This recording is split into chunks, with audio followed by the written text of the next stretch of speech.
Ayan. In this reading, we will going to have love reading.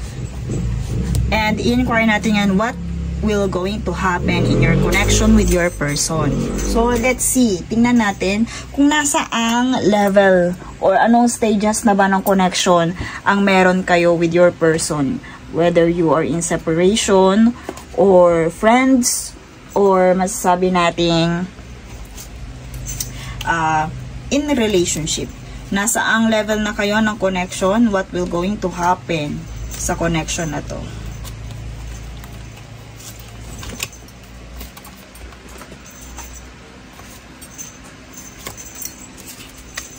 So, yung deck na gagamitin natin is for our twin flame and session.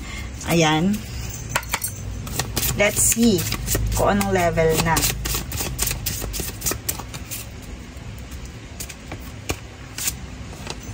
Reunion, my loves.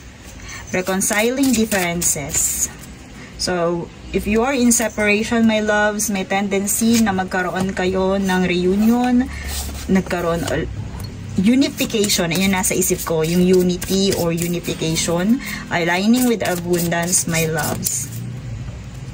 So, I also hear 99 lumitaw, maybe next year, and a karmic relationship releasing the past. Okay. So, dito, kung may nai-involve, my loves, releasing the past. Maganda yung stages. Pwede, my loves, I hear na dito kasi reconciliation. So, may kinalaman si past, diba? Pero dito, kung ano man yung naging dahilan kung bakit naging, sabihin natin, may lumitaw na karmic, maaaring ito ay nag-cause sa'yo ng lots of pain. Itong relationship na to. Reconciling differences, unification, aligning with abundance, and releasing the past. So, releasing the past trauma, the past pain and wounds, my loves, pwede yan. I also hear, my loves, kung meron mang, let's see, kung merong bago.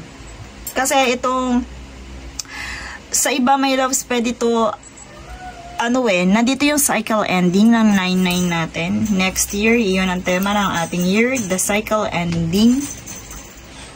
At pwedeng dun mo na rin, ma-find out yung taong para sa'yo talaga. Pero since my loves, puro dito, tingnan mo, puro hati, puro division dito. I hear, my loves, na pwedeng ito din yung tinutukoy na to. Yung reunion na to, pwedeng ito siya. Pero dito, this time, kung ano man yung nagpakos o naging dahilan ng karmic sa kanya, is ma-heal na yung wounds na yun. Sa iba, my loves, I hear na merong panibagong love connection because of this radiance.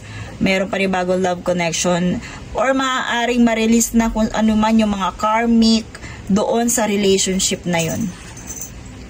It's either, my loves, may bagong darating or may bagong darating dahil na-release na yung past or na-heal na yung mga karmic relationship na nakapaikot dito sa connection na to. Let's see more clarifier. Kasi nandito yung karmic. Pag kasi karmic lumilitaw, maaaring yan ang karelasyon mo na masasabi nating nagbigay ng lots of pain sa'yo and learnings. Let's see more clarifier about this connection.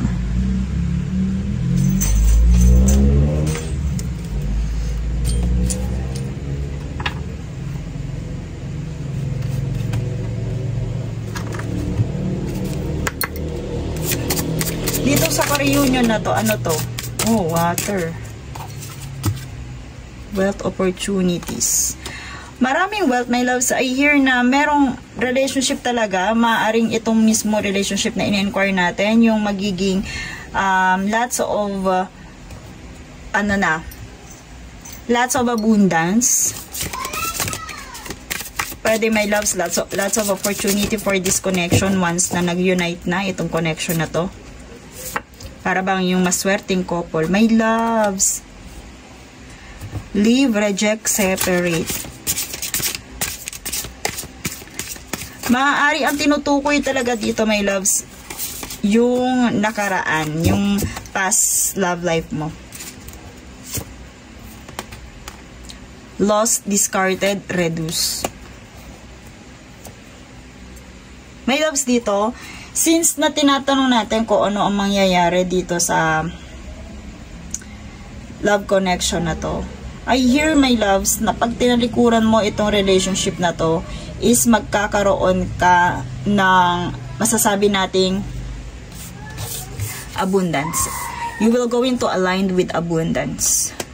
So, kung ano ang mangyayari, my loves, spirits are telling you to discard this karmic relationship. Kung again, matatawag mong karmic yan kung iyan ay nag-cause sa'yo ng lots of pain and sadness.